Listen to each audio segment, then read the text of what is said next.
ఇతని పేరు Gattu Sudarshan. Height 5.6, weight 96 kgs. ఒక బిజీ గవర్నమెంట్ ఎంప్లాయ్ కి ఉండే హ్యాబిట్స్ అంటే లైక్ రోజుకి 5 to 6 times టీలు కాఫీలు తాగటం, టైం కి తినకపోవడం, లేట్ నైట్ తినడం వంటి అలవాట్లతో పాటు జాబ్ స్ట్రెస్ కూడా యాడ్ అయ్యి ఫ్రీగా డయాబెటీస్ వచ్చింది.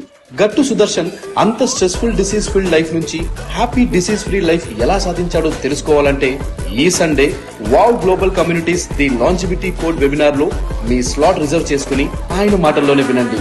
ఎంతకాలం బతికామనేది కాదు, ఎలా బతికామనేది ముఖ్యం కదా, ఏమంటారు?